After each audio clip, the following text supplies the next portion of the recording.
क्या इमरान खान की अस्करी ट्रायल्स होने वाली हैं? लेट अली शो यू के एक और एपिसोड में आप सबको खुशामदीद। Do like, subscribe and share this content. एक अलमिया आप इसे कह लें या एक साइन है कि कानून और अदालत और अदलिया अब ना पेपर पे भी एग्जिस्ट नहीं करते पाकिस्तान में। जो कोर्ट्स के इक़दामात हैं, ऑर्डर्स हैं, उनकी कुछ तो हैसियत थी पहले, लेकिन ये आईनी तरमीम और के बाद कोई हैसियत नहीं है। और जिन लोगों ने ये आईनी तरमीम पुश की है, अब उनके अपने हालात खराब होने को जा रहे हैं, क्योंकि कोर्ट्स को बेसिकली न्यूटर से मुराद अमेरिका के अंदर जो कुत्ते या बिल्लियां होती हैं, उनको उनका इलाज कराने के लिए उनको न्यूटर करा दिया जाता है कि वो और जगहों पे जाके गंदा मचाएं, यानी पॉपुलेशन कंट्रोल भी हो जाए, ये वो। तो न्यूटरिंग का जो कॉन्सेप्ट था अमेरिका के अंदर, वो आया और उससे जो औजार हैं जानवरों के, वो कट कर देते हैं बेसिकली। तो ये न्यूटरिंग का प्रोसेस जो किया है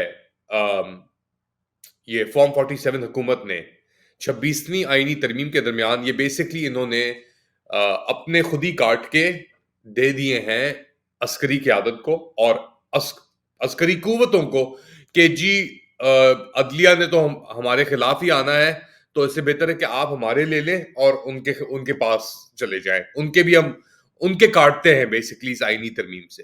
खैर, chief justice Pakistan justice Yahya Afridi ने पहली judicial commission of Pakistan meeting अपने दौर के अंदर 5 नवंबर को कॉल की है और ये सुप्रीम कोर्ट के प्रेमिसेस के अंदर होगी तकरीबन 2 बजे।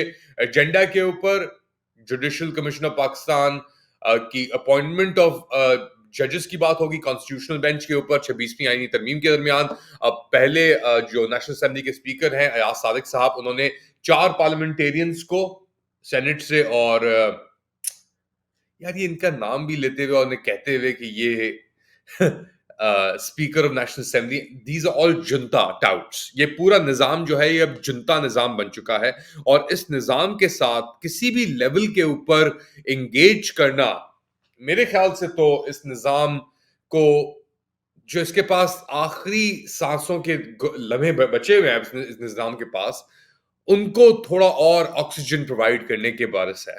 For example senator Farooq Naik, मैं जानता हूं सेनेटर फारूक नाइक को, ये लॉ मिनिस्टर भी थे, जस्टिस मिनिस्टर, व्हाटएवर।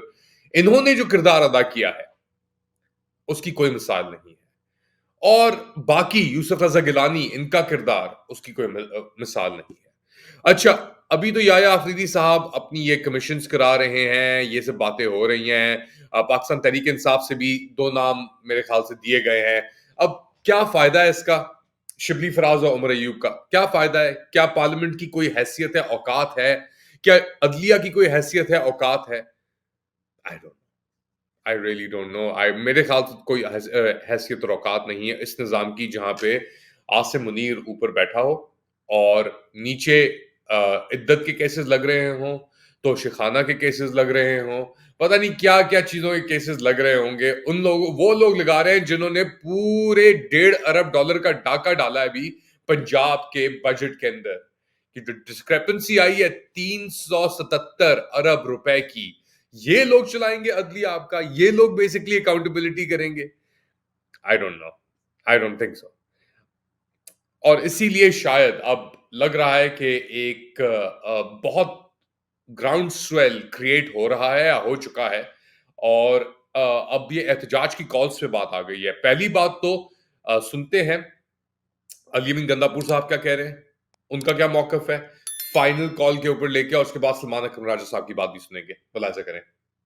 भी एक फाइनल कॉल होगी, और ये फाइनल कॉल ऐसे होगी कि मेरे ख्याल में अब सर पे कफन बांध के हम निकलेंगे, क्योंकि पुरमन रह के मारे खा के उसके बाद हमारे वर्कर गिरफ्तार हो जाते हैं, क्योंकि हम पुरमन होते हैं, हम आगे से रिएक्शन नहीं देते हैं उस तरीके का, फिर गिरफ्तार हो जाते हैं। इनफैक्ट बहुत जल्द आप देखेंगे हमारी एहतजाजी तहरीक होगी। लेकिन मैं अर्ज करूं, ये पीटीआई का मामला नहीं है, सिर्फ ये मामला पूरी कौम का है।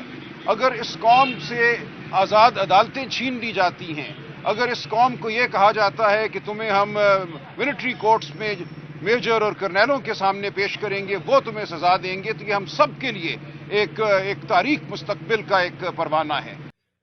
तो ये थे अली मीर गंदापुर साहब, ये कह रहे थे कि जी अब एहतजाज, फाइनल कॉल, ये वो। यार डी चौक के ऊपर जो हुआ सो हुआ, हमने वो भी देख लिया। अब फाइनल कॉल कहां जाएगी? 9 नवंबर को स्वाबी के अंदर इन्होंने एक जनरल कॉल की है और उसके बाद ये कह रहे हैं हम अनाउंस करेंगे एक फाइनल कॉल मार्च के लिए। अच्छा, स्वाबी इंटरचेंज के ऊपर 9 नवंबर को ये कह रहे हैं कि जो घुस बैठी हुकूमत है, इससे अब किस तरीके से निजात होगी, क्योंकि ये तो लॉ फेयर में आ गए। इन्होंने अपना लॉ फेयर भी अब दे दिया है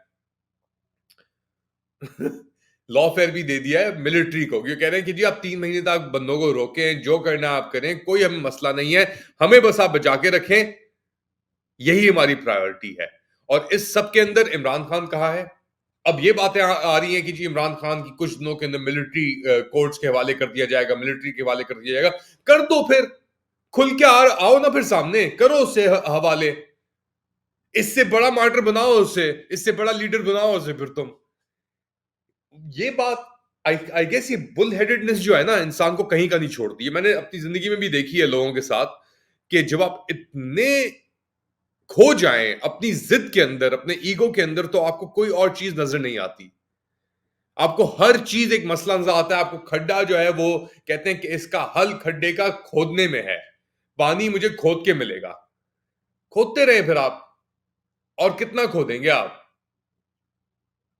सब चीजें तो आपने पामाल कर दी हैं, सब असूल, सब एक जो मुल्क बनाती है, एक एहसास जो मुल्क बनाता है, जो कॉन्ट्रैक्ट था, सोशल सोशल कॉन्ट्रैक्ट, उसको आपने यूं क्यों फाड़ा है यूं करके? ये सोशल कॉन्ट्रैक्ट है आपका। आइन, अदलिया, कानून, हिफाजत, तहफ़्फ़ुज़। तो अब फिर आप कहते हैं यार ब्रेन ड्रेन क्यों हो रहा है? फिर आप कहते हैं यार ब्लूमबर्ग की भी रिपोर्ट आई है कि मैसिव ब्रेन ड्रेन हो रहा है, कि जो बंदा निकल सक रहा है पाकिस्तान से वो निकल रहा है। पासपोर्ट्स की मद के अंदर इजाफा हो गया, और आपने ख्याली प्लाव के अंदर इस तरह बैठे हैं। अब नवाज शरीफ साहब जा रहे हैं वहां पे वॉशिंगटन डीसी, और उधर जाके वो क्या बातें कर रहे हैं, मुलाहिजा करें। गालिब हमें ना छेड़ कि फिर जोशे अश्क से बैठे हैं हम तहैयाए तूफान किए हुए। तो इसलिए अपना मेरा ख्याल है कि ज्यादा ना छेड़े हम। मुझ में एक तूफान सा रुका हुआ है। आपका पेट तो खराब नहीं हुआ कहीं नवाज शरीफ साहब?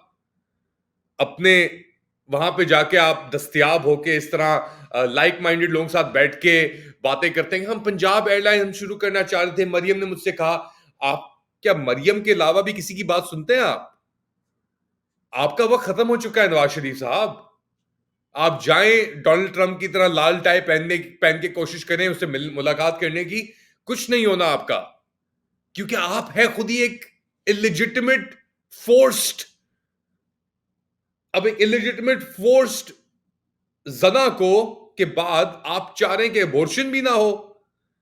जो मिस कैरेज ऑफ जस्टिस हुई है इस मुल्क के अंदर आपकी वजह से, एक उसके अंदर बुनियादी कैरेक्टर आप भी हैं, तो आप क्या समझ रहे हैं कि ये अबॉर्शन नहीं होगी, ये मिसकैरेज नहीं होगी? ये होगी, क्योंकि ये खुदा का कानून है कि इतना सब कुछ होने के बाद भी अगर आप समझ रहे हैं कि हम तो लगे रहेंगे, मुझ में तूफान है, मुझे मत ललकारो, अब देखते हैं तुम्हारा तूफान। जो अवाम के अंदर तूफान उबल रहा है ना, जो लावा पिछले कोई 2 साल से तुमने जो भरा है लोगों के अंदर, अब जब वो फटेगा ना, फिर देखते हैं तुम किधर भागोगे। लंदन में भी तुम्हें जगह नहीं मिलेगी, क्योंकि देखो काजी फाइज के साथ क्या हो रहा है सड़कों पे लोग ड्राइव कर करके वीडियोस बना के उसको लानते दे रहे हैं। तुम्हारा क्या होगा? मगर ये पूरा टोला, और फिर आसिम मुनीर और शहर बानो नकवी, नई वुमेन्स क्रिकेट टीम की शायद लीडर। छोटी सोच, ये इन लोगों की सोच है, छोटी सोच। और नजर आता है जो हरकतें हैं इनकी, जो बातें हैं इनकी, ये छोटी जहनियत के लोग हैं। और इन छोटी जहनियत के लोगों को हम पे मुसल्लत किया गया था बहुत अरसे से, लेकिन कब तक? हर चीज का इख्तिताम होता है। अपना ख्याल रखें, इंशाअल्लाह आपसे दोबारा मुलाकात होगी जल्द। अल्लाह हाफिज।